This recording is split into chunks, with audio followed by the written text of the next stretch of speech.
On va explorer ensemble la rue de Vaugirard qui est, oui, la plus longue rue de Paris.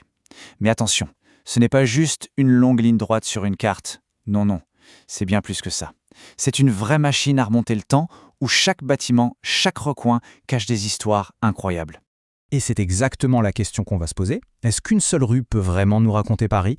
On va plonger dans ses secrets, de l'époque romaine jusqu'à des mystères très récents. Vous allez voir, cette rue, c'est un peu le miroir de la ville. Allez, c'est parti, on commence notre balade. Notre point de départ, c'est tout en haut, sur la place du Panthéon.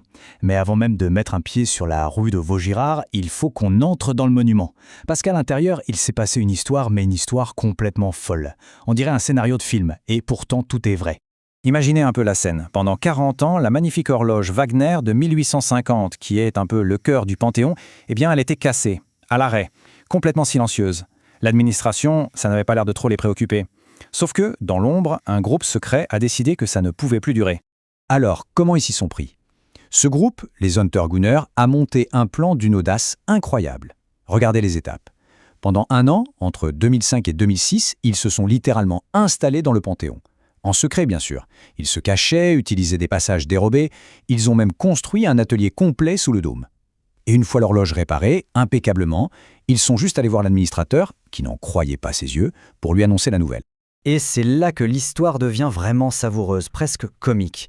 Parce que l'ironie est totale. Les experts ont été obligés de reconnaître que le travail était parfait. Mais au lieu de les remercier, l'État a porté plainte. Non mais vous imaginez? Pas pour la réparation clandestine, non, pour un cadenas cassé, un simple cadenas. Finalement, ils ont été acquittés, mais avec une bonne leçon de morale du procureur. Un dénouement complètement surréaliste. Bon, allez, on quitte le Panthéon et on attaque enfin la rue elle-même. Et pour ça, on va faire un bond, mais un bond énorme dans le passé. Oubliez les immeubles, les voitures, tout ça. Imaginez à la place un simple chemin de terre, à l'époque gallo-romaine, qui traverse des champs et des prairies. Et ce chemin, il avait un nom qui ne sonne pas du tout parisien, le Vaux-Boistron. Alors Vaux, c'est facile, hein, c'est un vieux mot pour vallée. Et Boistron, ça vient du latin pour étable. Donc tout simplement, on se promenait sur la vallée de l'étable. On est loin, très loin, de l'image de la capitale, n'est-ce pas? Alors, comment on passe de la vallée de l'Étable à Vaugirard? Eh bien, tout bascule au XIIIe siècle. Un abbé, qui s'appelait Girard, construit un hospice. Du coup, le chemin devient le Val de Girard ou le Vaugirard. Et puis, vous savez comment c'est. Avec le temps, à force de le dire et de le répéter, Vaugirard est devenu Vaugirard, tout simplement. D'ailleurs, la rue de Vaugirard, c'est une vraie chasse au trésor historique. Par exemple, si un jour vous passez au numéro 36, sous les arcades, arrêtez-vous et levez la tête. Vous allez voir cette petite plaque de marbre. C'est l'un des tout derniers maîtres étalons qui date de la Révolution française. Ils avaient été installés là pour que les gens s'habituent à cette nouvelle mesure, le mètre. Un morceau d'histoire gravé dans la pierre. Allez, on continue notre descente. Et on arrive maintenant devant deux lieux qui ont l'air très calmes comme ça, le Grand Palais du Luxembourg et juste à côté, le couvent des Carmes. Mais ne vous fiez pas aux apparences, parce que derrière ces murs se cachent des histoires de complots, de poisons et de massacres. On est le 10 novembre 1630. L'ambiance doit être électrique dans le palais. La reine-mère, Marie de Médicis, met un ultimatum à son fils, le roi Louis XIII. C'est elle ou son principal ministre, le cardinal de Richelieu. Le roi s'en va sans un mot. Le clan de la reine crie victoire, il pense avoir gagné. Sauf que le lendemain, c'est le coup de théâtre. Le roi non seulement garde Richelieu, mais il exile sa propre mère. Une journée qui est restée dans l'histoire sous le nom de Journée des dupes. Et l'ironie dans tout ça, c'est que juste à côté du palais où il a failli tout perdre, Richelieu avait son remède fétiche. Au couvent des Carmes, les moines fabriquaient une liqueur très connue, l'eau de mélisse. Et le plus grand fan de cette boisson, c'était le cardinal lui-même. Il en buvait pour calmer ses terribles migraines. Sauf que ce fameux remède a bien failli le tuer.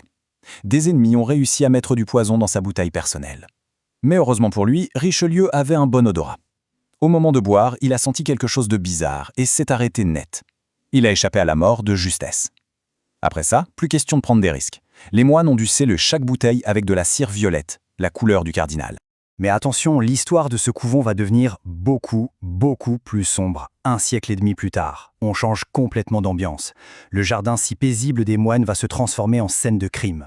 On est en septembre 1792, en pleine terreur révolutionnaire, et là, 114 prêtres qui y étaient enfermés sont massacrés. Et le plus glaçant, c'est que cette tuerie n'était pas cachée. Bien au contraire, elle était encouragée par le pouvoir en place. Il suffit de lire cette citation d'un responsable de l'époque qui s'adresse aux assassins. C'est à peine croyable. Il ne les condamne pas, il les félicite.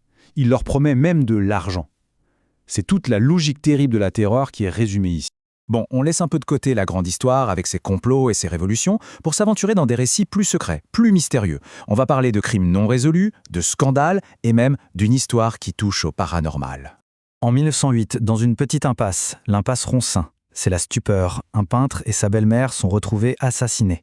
La seule survivante, c'est la femme du peintre, Marguerite Steinheil. On la retrouve ligotée, mais vivante. Sauf que très vite, son histoire ne tient pas la route, elle se contredit. Et pour cause, cette femme a un passé plus que sulfureux. C'était l'ancienne maîtresse du président Félix Faure, celui qui est mort dans ses bras à l'Élysée quelques années plus tôt.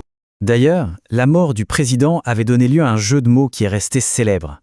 Quand le prêtre est arrivé et a demandé si le président avait encore sa connaissance, un aide de camp a eu cette réponse terrible « Non, elle est partie par l'escalier de service ». Il faut savoir qu'en français, connaissance veut dire la conscience, mais aussi une personne qu'on connaît. L'affaire de l'impasse Ronsin a fait ressurgir tout ce scandale, mais le double meurtre, lui, n'a jamais été élucidé. Mais attendez, l'histoire la plus étrange, la plus inexplicable de la rue de Vaugirard, elle arrive maintenant. Une histoire qui défie la logique. Alors, fantôme, faille temporelle, accrochez-vous bien à l'aventure de ce jeune étudiant en 1925. Cet étudiant, Jean Romier, est invité à une soirée chez la famille Berruyer. Il passe un excellent moment, l'ambiance est chaleureuse, musicale. En partant, il se rend compte qu'il a oublié son briquet. Pas de problème, il remonte. Et là, c'est le choc total. L'appartement est vide, glacial et couvert de poussière. Un voisin lui apprend alors l'impensable. Toute la famille Berruyer est décédée 20 ans plus tôt. Et le clou de l'histoire ? Le lendemain, il revient avec le propriétaire et il retrouve son briquet, posé sur un meuble, sous une épaisse couche de poussière. Bien sûr, cette histoire a fait les gros titres, et la légende raconte qu'on en a parlé à Albert Einstein lui-même. Sa réponse supposée est juste géniale et poétique, vous pouvez la lire. Ce jeune homme a trébuché dans le temps, comme d'autres ratent une marche d'escalier. C'est une façon magnifique de résumer ce qui reste un des plus grands mystères de Paris. Voilà, notre très long voyage sur la rue de Vaugirard arrive à sa fin. Pour notre dernière étape, on change complètement de décor.